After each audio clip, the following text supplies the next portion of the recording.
High আমার YouTube family, good morning. এখন বাজে সকাল 10:30। আজকের ভিডিওটা এখান থেকে স্টার্ট করলাম।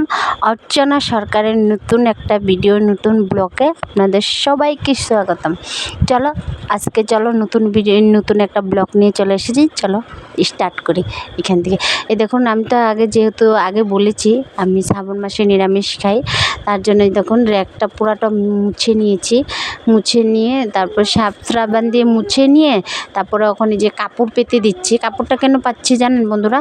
কারণ যেহেতু কাঁচা ঘর ধুলাবালু পড়ে, তো তার জন্য কাপড়টা আপনাদের কেটে আগের পুরানা কাপড়গুলো সব সরিয়ে দিয়েছি, আর নতুন করে মুছে সুন্দর করে সাফ চিকন করে তারপরে দিয়ে কী করেছি, নতুন কাপড় আমি পেতে দিয়েছি।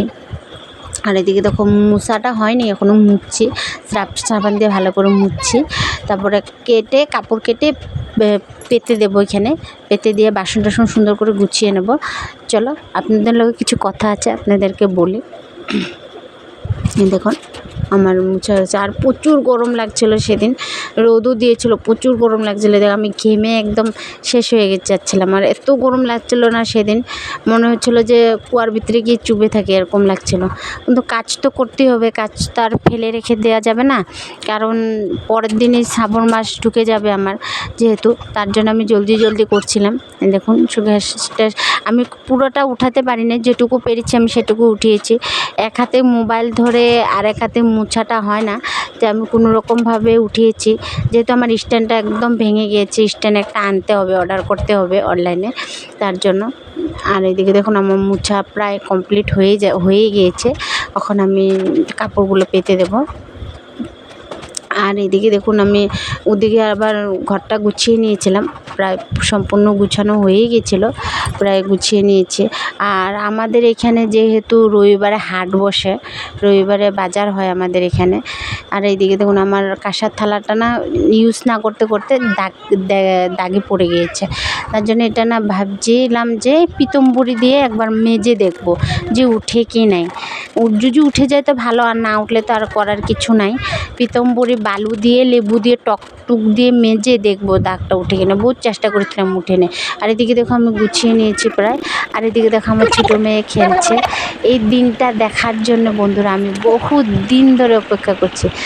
দেখুন ছোট পাও দিয়ে হেঁটে চলে যাচ্ছে। বহু বছর আমি অপেক্ষা করি, 9টা বছর আমি অপেক্ষা করেছি এই দিনটা দেখার জন্য, মা ডাক শোনার জন্যে, তোমাদের বাবা ডাক শোনার জন্য 9টা বছর অপেক্ষা করেছে। 9টা বছর মানুষের টানা শুনেছি। ওই দেখুন ছোট পাও দিয়ে কী সুন্দর হাঁবুড় কাটে ও আছে। আমার দেখে এত আনন্দ হচ্ছিল না, অত আনন্দ হচ্ছিলো, বারে আমার কাছে আসছিলো। আর ওই যে দেখুন সুতাটা দিয়ে যে আমি বেঁধে রাখি, যে সুতাটা দিয়ে ওই সুতাটা দিয়েও খেলছিল।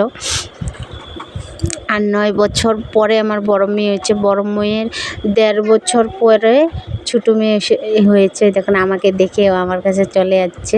আর এদিকে দেখুন আমার বড় মেয়ে ঝাড়ু দিয়ে খেলছে। বড় মেয়ের 1.5 বছর পরে আমার ছোটো মেয়ে গায়ে চলে এসেছিলো, তার জন্য আর তাকে আর সেই নষ্ট করিনি, রেখে দিয়েছি আমি। তারপরে মানুষে তো বিভিন্ন রকমের, মানুষের কথা বাদ দাও, আমার নিজের ঘরের ফ্যামিলি মানুষের কথা বলেছে। আর দেখুন হাট বাজার হয়েছে, হাট নিয়ে এসেছিলো, একটা জলকচু এনেছিল, তারপরে লেসরা এনেছিল, বেগুন টেগুন এনেছিল, আরও কিছু এনেছিল।